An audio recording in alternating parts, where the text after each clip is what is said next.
60 years ago, George Grant wrote his book, Lament for a Nation. Your book is a bit of a lament as well. You talk about the fact that, you rail against the fact that there's this culture of lying, you say, that has overtaken our politics. Can you elaborate on that? Yeah, I mean, look, politics has always been a pretty seamy game.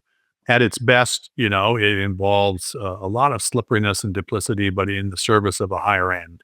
Because human societies are complex and it's not always easy to just take the straight and narrow. And I cut politicians a certain amount of slack. I don't think it's realistic to think they're going to be just Dudley Do-Rights all the time. But again, we've taken it to just an extreme.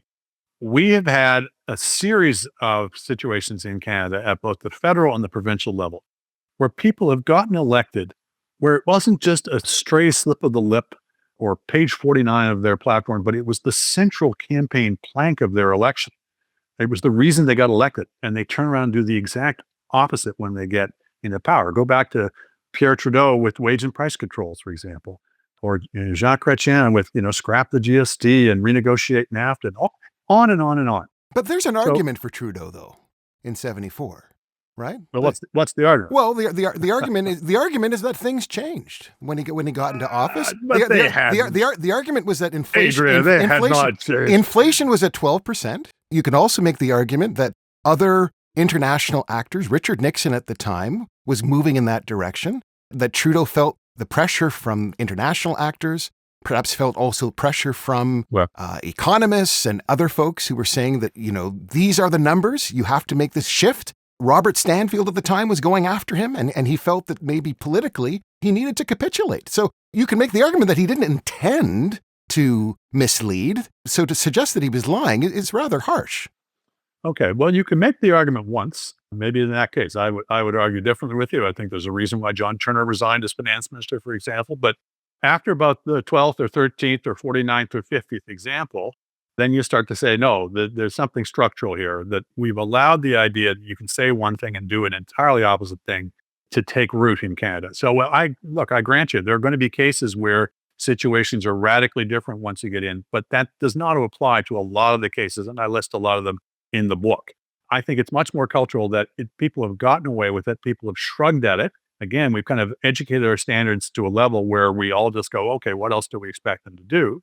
Occasionally they pay a price. When Gordon Campbell, for example, said, well, we will never harmonize with the GST, and then did it once he got elected, 6 months later. It's hard to argue things had changed there. It's just he said one thing and did another because it was convenient.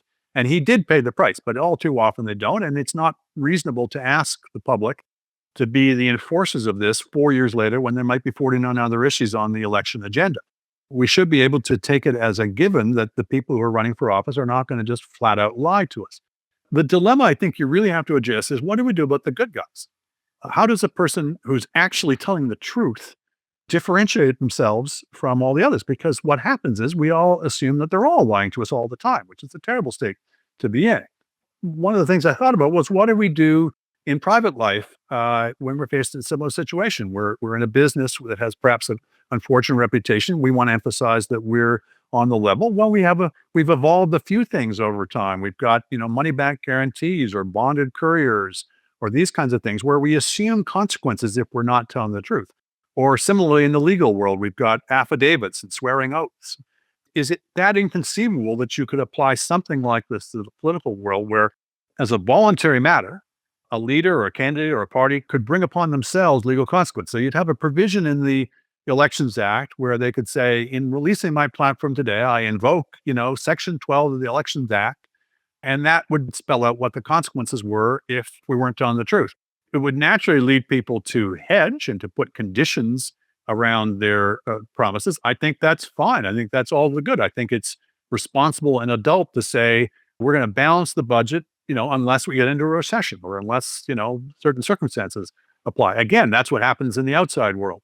So I think there's something to be explored there. It may or may not hold water, but I don't think it's tenable just to tell ourselves it's perfectly okay for the people who we elect, the people who are working for us, to lie through their teeth to us every time. You've been listening to a clip of In Bed with the Elephant with me, your host, Adrian Harewood.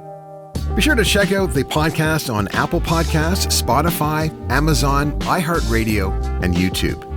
And please be sure to like and subscribe to the podcast and write a review. We love hearing from you.